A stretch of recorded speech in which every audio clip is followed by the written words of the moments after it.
제가 가장 중요하게 생각하는 이 소년법상의 문제점은 피해자입니다. 현행 소년법에 따르면은 피해자 보호 규정이 없어요. 가해자와 그 가해자를 교화해야 한다는 국가 사이에서의 문제이기 때문에 내 팽개졌다는 표현은 그렇지만 완전히 제3자라던가 물러나 있는 거예요. 제가 오죽하면 이 소년법상 보호처분 사건을 하다 보면은 가해 학생이 무슨 처벌을 받았는지 알고 싶어도 정보공개 청구도 되지 않고 그 결과에 대해서 알려달라고 해도 도무지 알 수도 없고, 물론 교화도 중요하지만 피해자의 이 응분 어린 상처는 어떻게 회복할 수 있을지가 가장 큰 저는 문제라고 생각합니다. 맞아요. 사실 그 부분은 어떻게 보면 저도 좀 불합리하다고 느낀 게 있거든요. 그러니까 형사처벌의 피해자는 이를테면 여러 가지 좀 보호받을 수 있는 부분이 있고, 그걸로 인해서 어떻게 처벌됐는지도 확인할 수 있고 이런 게 있는 반면, 그러니까 형사법상 잘못되면 피의자로 취급을 받지만 사실은 여기선 보호 소년일 뿐인 거잖아요.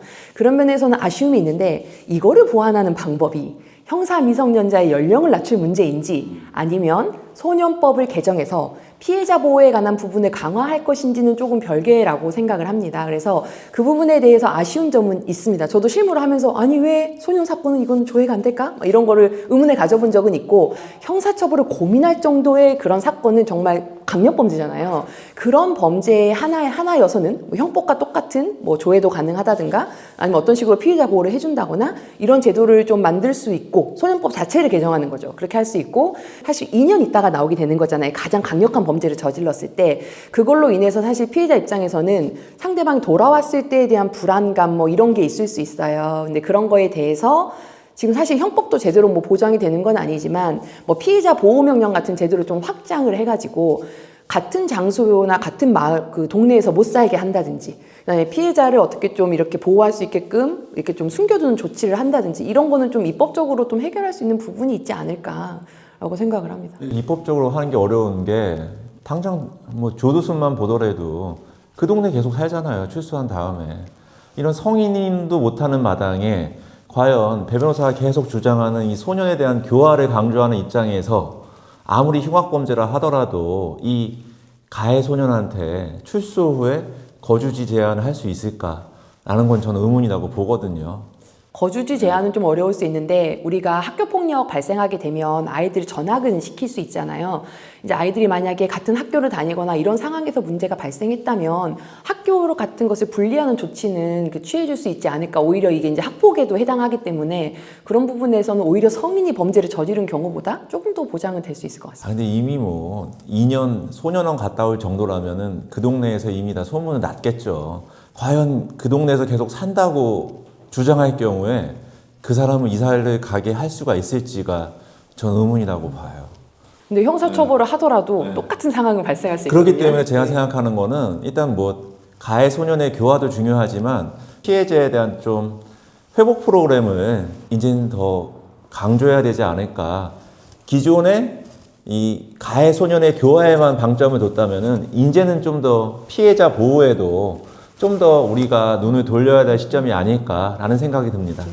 회복 프로그램은 충분히 좋은 의견인 것 같고요.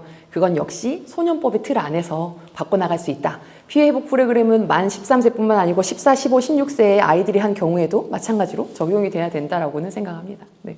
한번 해외 사례를 살펴보면은 일부는 1997년도에 14세 중학생이 초등학생 2명을 잔인하게 살해한 사건 이후 소년법을 꾸준히 그 연령에 대해서 강화해서 일단 2000년도에는 촉법 소년 연령을 16세에서 14세로 낮췄고, 2007년도에는 소년원 송치 가능 연령을 12세에서 11세로 일단 낮췄다는 점을 알아야 될 것 같고, 또 하나 영국은 더 강력한데 2019년도에 17세 소년이 일단 뭐 또래 여학생이 고백을 거절했다는 이유로 살해한 사건 이후 이 엘리법을 만들어서 17세 이상 살인 사건에 대해서 뭐 27년까지 선고하도록 법을 되게 강화했더라고. 이 점에 대해서는 또 우리나라에도 시사하는 점이 크지 않을까라는 생각이 듭니다. 네, 그러니까 아이들이 어쨌든 성인이 되기 전에 저지르는 범죄가 좀 더 늘어나고 강력범죄가 많기 때문에 그거에 대한 고민은 사실 전 세계적으로 비슷할 것 같아요. 왜냐하면 미디어에도 너무나 폭력적인 게 많이 노출이 돼 있고, 미디어의 많은 그런 폭력적인 장면들 때문에 굉장히 서슴지 않고 폭력적인 행동들을 하는 경우들이 많아서 저도 많이 놀라긴 하죠. 그러긴 하는데 사실 외국의 사례도 잘 들어보면 일본의 경우도 말씀하신 것처럼 생각보다 우리나라보다 소년법 그 기준이 높았습니다. 그러다가 다시 내려오고는 있지만 지금 우리나라보다 더 낮은지는 잘 모르겠고요. 그 다음에 영국 같은 경우에는 법 체계가 달라서 애초에 형량이 되게 높은 나라다 보니까 형사 미성년자인 부분과는 조금 차이가 있지 않을까라고 생각이 됩니다. 오히려 유엔에서는 너무 처벌 연령을 낮추지 말아라. 조금은 더 어린 아이들에게는 교화의 쪽으로 좀 해봤으면 좋겠다 이런 것을 좀 공고하고 있는데요. 아이들이 비록 예전보다 미디어에도 많이 노출되고 분명히 더 성숙한 면은 있지만 저는 오히려 판단력과 도덕, 옳고 그름에 대해서 배워야 될 시간에 오히려 그런 미디어들을 보느라고 제대로 더 못 배웠다라고 생각을 하거든요. 그런 면에서 처벌이 능사는 아니다라는 게 기본적인 생각이긴 합니다. 네. 세 가지를 말씀드리고 싶습니다. 첫째, 만 13세 이 아이들은 자신들의 행동과 그 결과를 충분히 예견하고 판단할 수 있는 나이입니다. 지금 통계로 보여지듯이 그 13세가 예전의 13세가 아니라는 것을 우린 충분히 알 수 있습니다. 두 번째는 이 1958년도에 만들어진 소년법상, 즉 형사 미성년자 24세의 나이가 과연 현재에도 통용되는지가 의문입니다. 저는 처벌로 모든 것을 해결하자는 이 엄벌주의자는 아닙니다. 물론 교화 예방의 필요성도 인정하지만은 사회 정의 실현과 피해자 보호를 위한 최소한도의 조치라는 점을 우리 시청자 여러분께서는 꼭 알아주셨으면 좋겠습니다. 이상입니다. 네. 저도 입장을 한번 정리를 해보자면은요. 제가 예전에 그 했던 형사 사건 중에서 동네에서 조그맣게 이렇게 조폭처럼 이렇게 다니던 어떤 청년이 있었는데 그 청년이랑 그 사건, 형사 사건을 하면서 막 이런저런 얘기도 하고 제가 잔소리도 하고 막 이런 얘기를 했던 적이 있었어요. 근데 이제 교도소에서 편지가 왔었는데 자기가 어렸을 때 이렇게 좀 방황하고 나서 지금이 될 때까지 그 자기한테 이런 충고를 해준 사실은 어른은 없었다.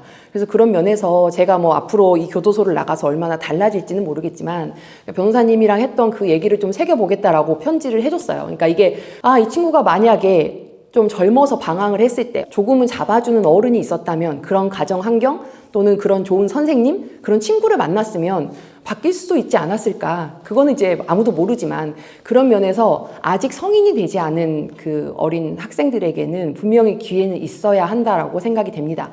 그런 면에서 과연 형사처벌이 교화의 기능을 제대로 하고 있는지 그 부분에 대해서는 의구심도 많기 때문에 그런 점에서 저는 아직은 연령 인하에 대해서는 반대하는 입장입니다. 대통령이 직접 나서서 막 이런 네. 소재를 꺼내고 와야 돼요. 대통령님이 제 생각을 읽으신 거죠. 전 정부 입법으로 만 13세로 낮추는 안이 나올 것 같습니다. 일단 그 청사 미성자 연령을 낮추는 것에 대해서 찬반의 국민적인 입장을 보면 사실 찬성이 압도적으로 많죠. 예, 제가 주장한 입장과 다르기는 한데 주식 예수금을 이틀 만에 찾는 것을 하루로 땡기는 건 정말 찬성이거든요. 근데 이 부분에 대해서는 저는 조금 더 깊이 고민을 해줬으면 좋겠다고 생각합니다. 네, 그쪽이 더 인기가 많아요. 제가 봤을 때는 그래서 그런 것도 있지 않을까라고 생각하는데요. 네. 파퓰리즘이라는 거야? 아니요, 제가 그렇다고 말한 건 아니고요. 그쪽 의견이 더 인기가 많다라고만 말씀드립니다. 네. 굉장히 대통령 팬이세요. 그런 것 같아요. 네. 옷 입은 색깔만 봐도 알고 있지 않습니까? 저 이 넥타이 색깔 이런데 색깔이 다 드러내주고 있습니다. 색깔론으로 이제. 네.